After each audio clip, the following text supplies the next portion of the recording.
거쳐먹고 리얼한 지역 이슈 한판 승부 리얼토크 한판.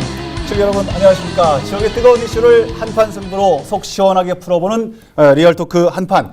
김정원 기자님, 최용현 변호사님 오늘도 함께하겠습니다. 안녕하십니까. 네, 안녕하세요. 오늘 주제 잠시 후에 소개를 해드릴 텐데 오늘 주제 마음에 드십니까? 이거 사실은 시청자 여러분들, 우리 시민들 거의 다 지방 정치에도 무관심하지만 지방 정치에는 더욱더 무관심한 분들이 많잖아요. 많죠. 예. 오늘 이 토론을 기회로다가 우리 지역 정치에도 관심을 갖는 계기가 됐으면 좋겠어요. 예. 사실 이번 저 시민들이 정치에는 관심이 많습니다. 왜냐하면 우리가 이제 모임을 갖다 보면 다들 뭐 관심이 많은 거 알 수 있는데 예. 우리 여론조사 이런 거 네네. 보면 참여율은 또 뚝 떨어지고. 그리고 또 관심도 대부분 부정적인 관심이에요. 그렇죠? 비판적인 쪽으로 많이 바라보고. 오늘 한판에서 그런 부분들을 조금 이렇게 예. 쇄신할 수 있는 계기가 좀 될 수 있을지 열심히 한번 해보겠습니다. 게스트를 소개해드리겠습니다. 충북 참여자치 시민연대 오창근 사회문화국장입니다. 어서 오십시오. 네, 환영합니다. 안녕하세요. 반갑습니다. 반갑습니다.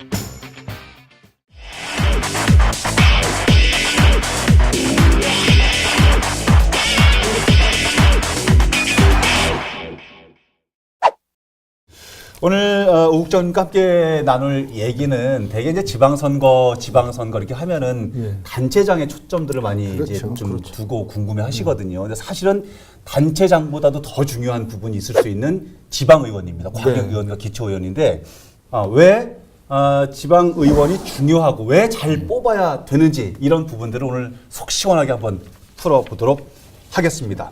저는 이제 제일 궁금한 게 시민들도 아마 이 부분 지방의원은 도대체 무슨 일을 하는 걸까? 그게 저는 정확하게 알고 있잖아요. 지방의원이 하는 일. 뭔데요? 정확하게 저는 알고 있습니다. 일단 해외여행 가야 되고요. 네, 해외여행 가야 되고. 가끔 막말도 해야 되고. 가끔 가끔 막말 좀 할 줄 알아야 되고. 뒷거래도 좀 할 줄 알아야 되고요. 인사청탁. 인사청탁. 뭐 우스갯소리로 그런 얘기들도 합니다만은. 역설적이고. 예, 어떻습니까? 지방의원이 도대체 하는 일이 뭡니까? 지금 패널들이 하신 말씀들이 보통 시민들이 갖는 보통 생각이 아닌가 예, 지방위원회라고 예. 생각하는데 예. 저는 한번 이렇게 좀 여쭙고 싶습니다. 우리 선생님 같은 경우는 그 사시는 지역의 시의원 이름을 다 댈 수 있습니까? 이제 저는 2명 정도는 알고 있습니다. 잘하시네요. 우리 지역에. 예. 네, 우리 변호사님은 저는 시의원은 모르겠어요. 모르죠. 네. 몇 분은 알고 계신데 그분들 이름을 얘기하기 좀 조심스럽고 왜냐하면 다른 분들도 나도 안다고 그럴 걸. 이렇게 얘기하면 되는데. 그럴 정도. 예. 반면에 이제 우리 뭐 시장이야 당연히 아는 거고 예. 지역 국회의원은 다 알죠. 이제 예. 그만큼 사실은 우리 삶과 밀접한데 우리가 좀 관심을 가지지 않는 게 좀 있죠. 맞아요. 그런데 충청북도의 1년 예산이 대략 어느 정도인지는 아시겠죠? 충청북도의 예. 이제 예산. 저희 지금 오늘 질문은 우리가 하는 건데.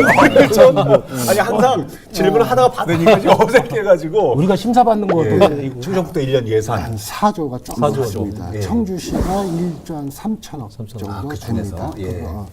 물론 이제 전체를 놓고 보면 큰 액수는 아니죠. 국가 재정을 놓고 보면. 그럼에도 불구하고 그런 예산들을 바로 시의원들이 승인하고 감시하고 견제하는 역할을 하죠. 어떻게 보면은 국간 열쇠에 대해서 더 유익 있게 보는 사람들이 지방의원들이 아닌가. 그래서 크게 보면 의결권을 가지고 있죠. 흔히 말하는 이제 조례 재개정. 그래서 우리 실생활에서 필요한 게 이제 조례죠.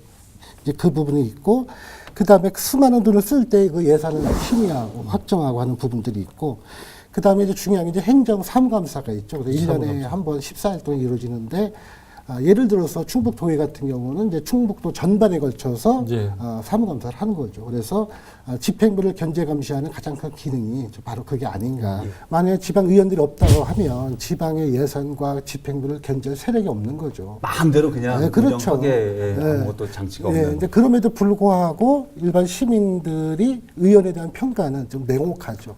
쉽게 말해서는 뭐 월급을 왜 주냐, 쉽게 말하면 밥값 못하는 의원들 아니냐 이런 얘기를 하는데 시민단체에 근무하는 한산호선에게 안타까워요. 근데 왜냐면은 시민사회단체도 여기에 일정 부분 책임이 있습니다. 사실 지방자치가 확고해지려면 지방의원들에 대한 좀 잘하게끔 도와줘야 지지하고 되는데 후원하는 게 많아야 됩니다. 어떻게 보면 저희들이 집행부를 비판하기는 쉽지 않아요. 사실은. 왜냐하면 그분들은 이미 전문가가 됐잖아요. 그렇죠. 그죠? 그 다음에 그 속사정을 시민단체가 알 수가 없어요. 그 대신에 그 대신 의원 같은 경우는 이제 행동의 일탈들이 드러나죠. 아까 우리 말씀드렸던 해외 연수라든가 이런 부분들, 뭐 음주운전이라든가 그러면 저희들은 그걸 비판하고 기자회견도 합니다. 그러면 언론은 받아 써요. 그럼 언론에 나가는 모습은 항상 시의원 도의원들은 나쁜 일로만 나갑니다. 그러다 보니까 TV 보면은 저 사람들한테 왜 우리가 혈세를 줘야 되느냐. 그렇죠. 그런데 이제 사실은 이게 그런 순환 구조가 딱 떨어지네요. 있어요. 그래서 좀 어떻게 보면 이제 의원들이 그렇지 않다를 조금 해명하고 싶은 자리이기도 합니다. 그래서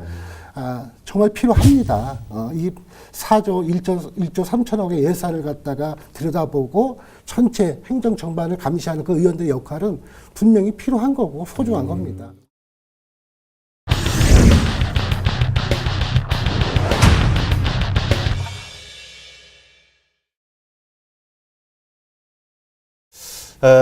자연스럽게 이 얘기를 하면 좋겠습니다. 우리 지역의 지방 의원 이대로 괜찮은가?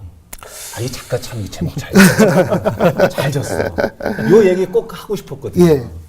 전국 시민단체에서 아마 최초 사례일 것 같습니다. 작년에 저희들이 그 대전, 충남, 세종 이렇게 해갖고서 저희가 그 3년치 위원들의 그 의정 활동을 분석을 했습니다. 그래서 3월 21일 날 제가 발표를 했는데 잠깐 그 자료를 좀 소개를 한다면 5가지 좀 기준을 봤습니다. 소통, 주민소통, 그다음 민주성, 그다음에 투명성, 성실성 이렇게 해서 뭐 쭉 봤는데 내용을 보면 충청북도가 거의 다 꼴찌를 했습니다.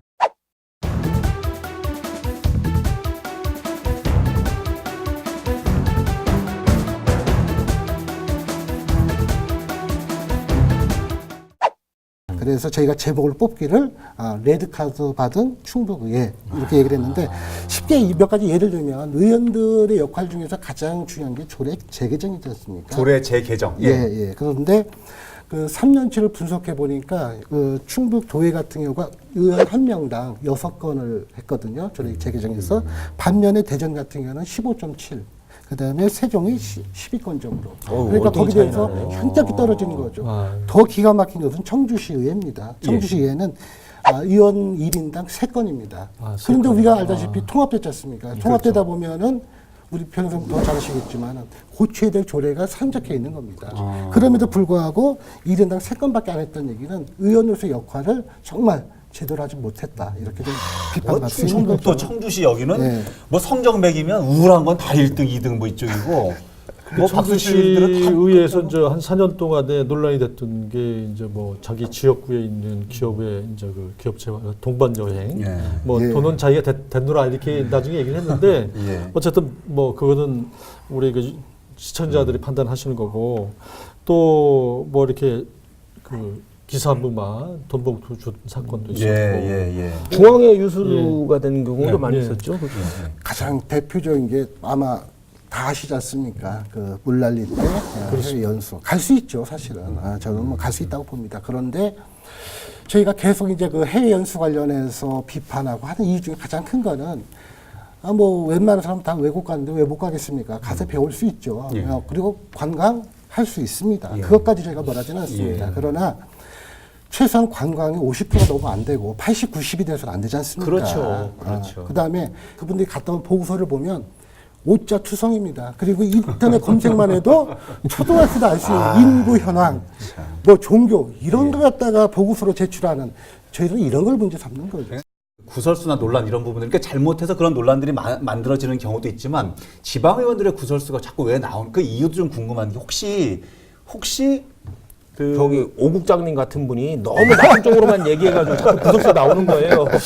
첫째는 이제 개인의 자질과 도덕성 1차적인 문제가 되겠죠. 또 하나는 그분들이 되고 나서 사실은 약간 시차가 있는데 일반 시민들은 시의원, 도의원 이렇게 낮게 보죠. 뭐 니니 내니 할 정도로 말하는데 실제로 되고 나면 공무원들은 그분을 떠받들죠. 그렇죠. 그러니까 본의 아니게 자기들이 어떤 큰 권력을 가졌다고 착각하는 경우가 되게 많습니다. 그리고 그러니까 이분들이 지역구에 가서는 허리 굽히고 악수하고 이렇게 하죠. 무릎 꿇고. 그러나 또 의회에 들어와서는 또 나름대로 또 권력을 향유하는 부분이 분명히 있어요. 이런 부분들이 사실은 좀 개인 일탈로 가는 게 아닌가. 그런 생각이 좀 드는 게, 그러니까 막 갑론을박 이런저런 얘기를 막 하고 지방의원의 뭐 무용론이 뭐 어쩌고 막 이런저런 얘기를 하는데 차라리 무슨 제도 같은 걸 좀 바꾸어서 지금 주민과 시민들이 불안해하는 이런 부분들을 좀 이렇게 좀 해소할 수 있는 방법이 없을까 이런 생각이 좀 들거든요.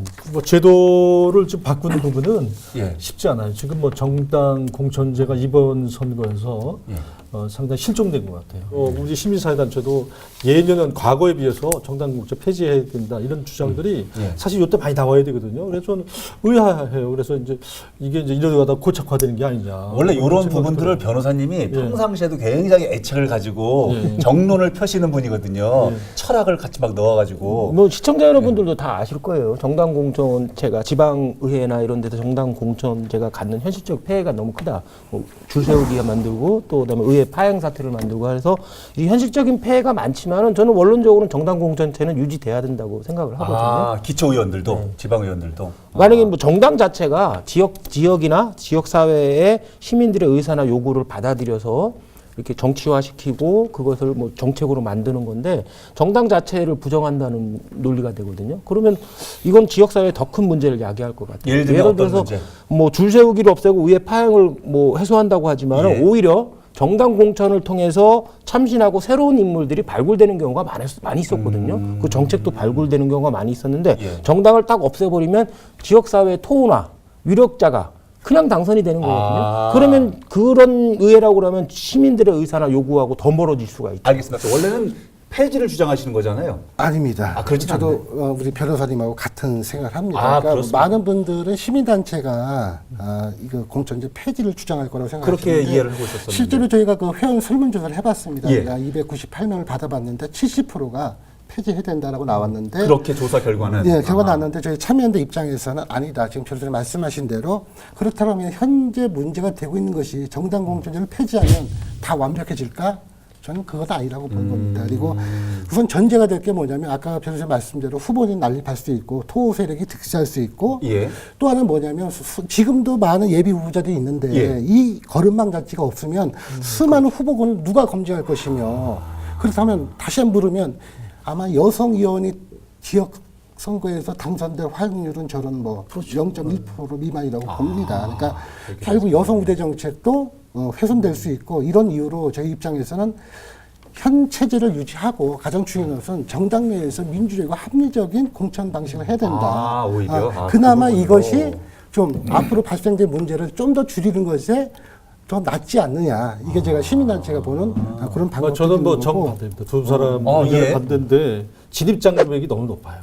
이 정당 공천제 하면 예를 들어서 뭐 예컨대 우리 저 최변이 참여하고 싶어도 일단은 정당 가가지고 그 기여했느냐, 뭐 기여도 이런 것도 따져야 아니, 되고 뭐 여러 가지 문제가 있습니다. 그래서 오죽하면 제가 최근에 듣기는 이게 저 정당 공천제 문제 때문에 사실 그 가가지고 이제 뭐 줄서기 뭐 가서 이제 저 의원들 뒤쫓아 다니고 이런 게 참 더 더러워서 좀 아예 포기한다. 그렇죠. 뭐 이런 생각도 있어요. 근데 정당 공천제가 없어졌을 때는 제가 볼 때는 보다 다양한 인물들이 좀 진출할 수 있을까. 토 세력들도 물론 돈 많은 사람들 진출할 수도 있어요. 근데 저는 지금 좀 이런 지금 제 전제 말씀드린 것처럼 정당에 참여해서 활동해야 되는 어떤 진입 장벽이 높아서 사실 못 가는 사람들이 많거든요. 예. 그래서 저는 이게 폐지돼야 다양한 인물들이 들어가서 일을 할 수 있다 저는 이렇게 생각합니다. 정당 후보를 갖다가 당원들이 뽑으면 문제가 되지 않습니다. 그런데 우리 정치는 뭐냐면 당협위원장이나 지역위원장들의 입김이 너무 세다는 거예요. 그래서 예. 당내 민주화만 공천 과정이 이루어지면 많은 부분의 는 좀 커버가 될 것 같고 한 명을 뽑는 광역의원 같은 경우는 그 해당 지역의 당협위원장이 거의 전권으로 한 사람을 찍어주고 가나다 순번도 기초의회 같은 경우 가나다가 있잖아요. 예. 1번 다시 1다시 뭐 이렇게 예, 예. 가나다 순서까지도 정해준다는 거예요. 가번이 거의 당선권이니까 네가 가를 해 하고 그러니까 너무 이게 비민주적으로 권위적으로 당협위원장이 딱 결정을 해버리니까 그게 우리나라 정당 정치가 발전하지 못한 가장 폐해죠. 그래서 이제 저희가 요구하는 것들이 공천 심사위원회가 있지 않습니까? 각 당마다. 그러면 그 심사위원회 좀 외부 사람들을 객관적으로 볼 수 있는 사람들을 좀 많이 좀 넣어달라. 이제 이런 요구들이 있었는데 이번에 저희도 성명서를 내오려 했지만 가장 안타까운 게 지금 이제 민주당이 좀 사람이 많이 몰리지 않습니까? 근데 이번에 시민단체 사람이 한 명도 안 들어갔습니다.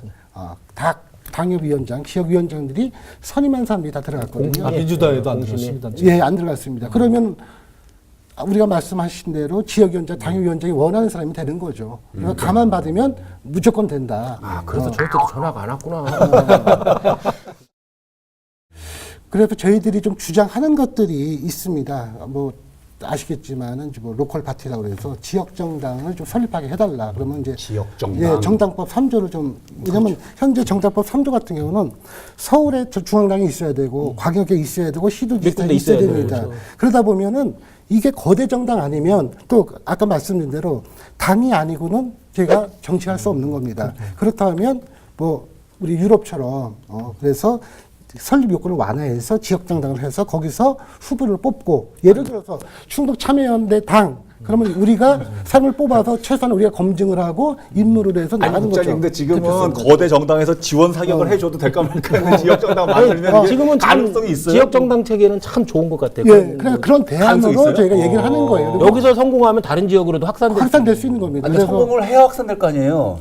저는 성공할 가능성은 충분히 있다고 봐요. 그래요? 아니 그거는 뭐 일본이라든가 그다음에 독일이라든가 북유럽에서 많이 하고 있는 방법입니다. 그러니까 지금 얘기하는 것은 시스템에 대한 이런 문제가 있는데 또 하나는 그런 게 있습니다. 그 도의원 시의원들이 일탈 행위를 했을 때 여기엔 자정작용이 별로 없다는 거예요. 실제로 보면. 그러니까 우리가 말하는 수많은 비리가 일어나잖아요. 언론에 막 나타나지 않습니까? 그러면은 시민들이 볼 때는 저거 분명 문제 있다. 사퇴해야 된다. 근데 본인의 사퇴 요구가 있지 않은 한 그들은 절대 물러나지 않아요. 저희가 모 의원이 여러 가지 돈봉투 사건도 있었고 그래서 저희가 한 두어 달을 1인 시를 했습니다. 거기까지입니다. 시민들 할 수 있는 역할은. 근데 결국 그런 분들이 윤리원에 제소해서 올라갑니다. 근데 윤리원들은 누구냐면 같은 다 의원들입니다. 결국 나중에 보면 솜방망이 처벌로 끝나죠. 일단 뭐 그 의회 자체에서 제적위원 3분의 2인가 찬성하면 제명을 시킬 수 있는데 사실은 뭐 제 식구니까 그럴 일은 없을 건데 대안으로 있던 게 이제 국회나 대통령제는 없지만은 지방의회에는 있는 제도가 하나 있긴 있어요. 주민소환제라고 하는데 이것이 요건이 너무 힘들어서 지금까지 이게 제대로 실시된 적이 한 번도 없거든요. 이 요건을 법률적인 요건을 좀 완화시킬 필요가 있는 것 같아요. 청주시 의원 중에 상당 부분이 여러 가지 의혹, 구설수, 뭐 논란, 그 상당 부분 이번에 다시 나온다는 얘기. 주민들은 그분들을 도대체가 어떻게 바라봐야 되는 건지. 청주시 의원이 38명이죠. 그다음에 그 중에 38명 중에서 37명이 이번에 또 나옵니다. 아까 문제됐던 그분들 다 나옵니다. 전부 다. 다 나옵니다.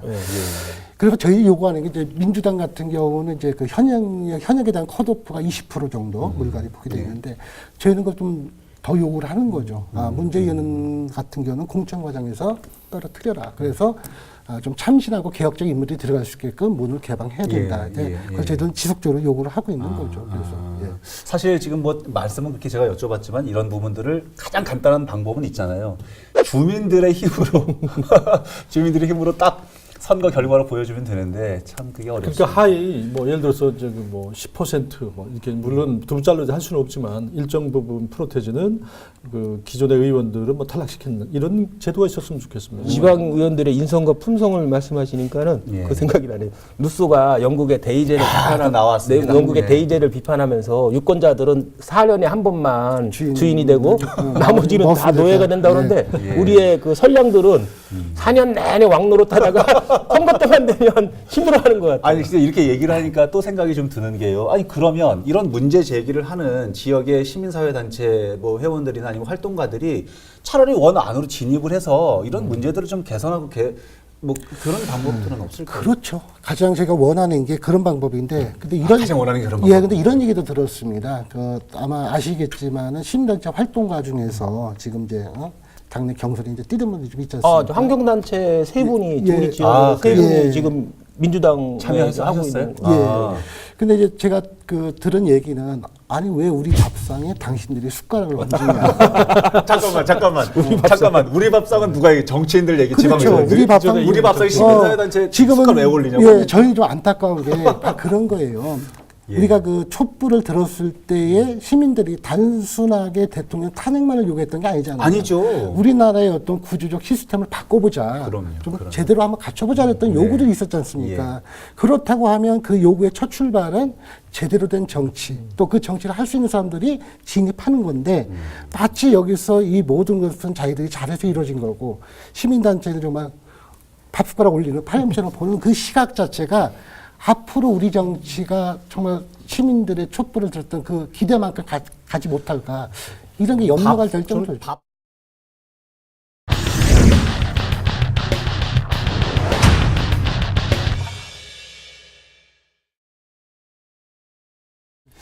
가장 어려운 얘기를 해야 될 것 같습니다. 그렇다면 어떤 인물을 뽑아야 하나라는 부분인데요.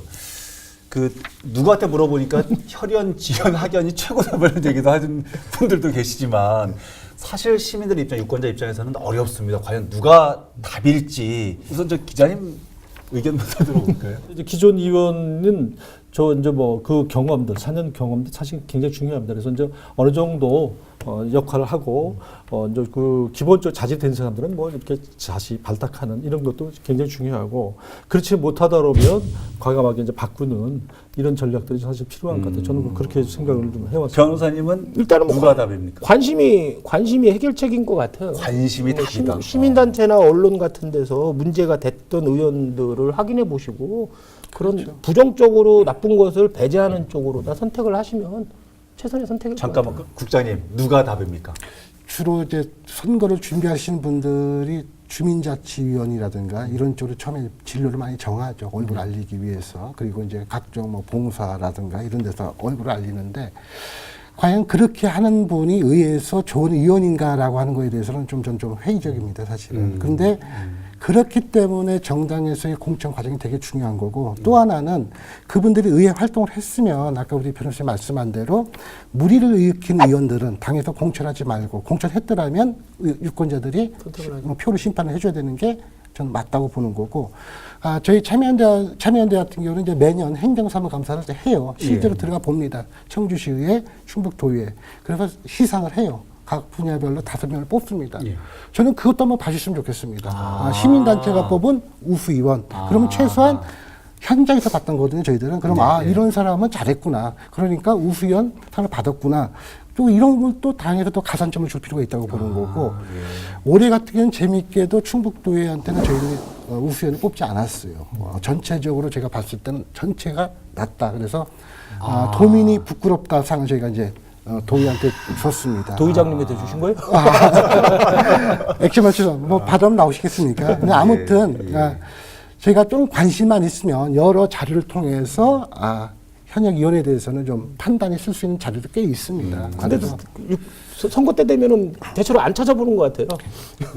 지적하신 분들을 대부분 그러니까 저도 사실은 변호사님 말씀처럼 원래 이제 지금 제가 누가 답인지를 이제 조언을 이제 여쭤봤는데 사실은 답은 우리 이제 문제를 풀다 보면 정답도 있고 오답도 있지 않은데 풀어야 그 답이 나오는 거거든요. 유권자분들께서 투표장까지 가셔야 되는데 아직도 투표를 하지 않는 분들이 많아서 올해 6.13 지방선거에서만큼은 좀 많은 분들이 참여를 했으면 좋겠습니다. 필요하죠. 예. 저는 한 나라의 민주주의라고 하는 것은 그 투표율 또 투표에 대한 관심만큼 딱 성장한 것 같습니다. 그래서 국회의원 대통령 선거만 중요한 게 아니라 우리 지역을 또 발전시킬 수 있고 또 살뜰히 보살필 수 있는 그런 의원에 대한 관심들이 좀 이번 기회에 많이 높아져야 되지 않는가. 알겠습니다. 오늘 6.13 지방선거 지방의원도 중요하다. 왜 잘 뽑아야 하는가 이런 얘기들을 좀 나눠봤습니다. 끝내기 한판으로 정리를 좀 해보겠습니다. 기자님 정리해 주십시오. 저는 정당 공천제 그 실종에 관해서 좀 말씀을 좀 드리고 정당 싶습니다. 저는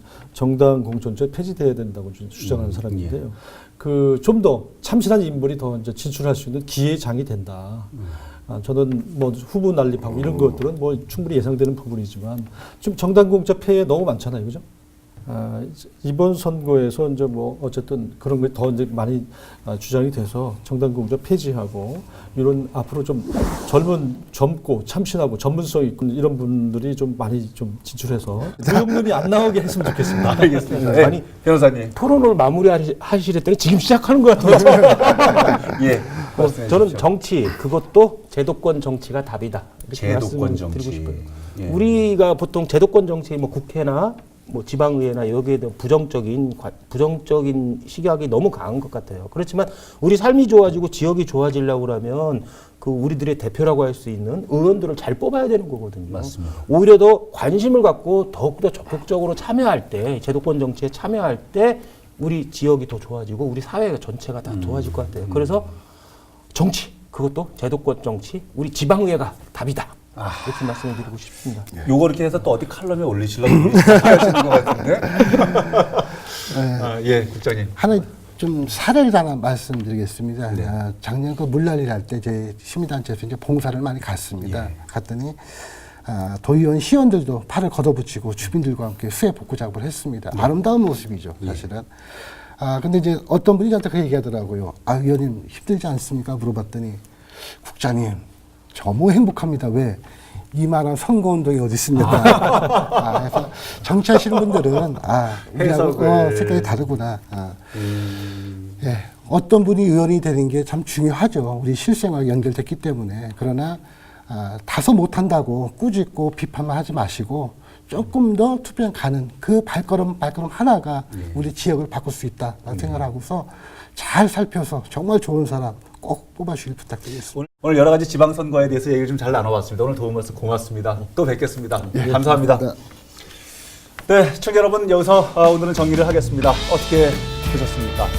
다음 주에는 리얼토크 한판에 또 어떤 주제로 어떤 선수가 등장할지 여러분 기대해 주시기 바랍니다. 다음 주에도 한판 합시다. 리얼토크 한판!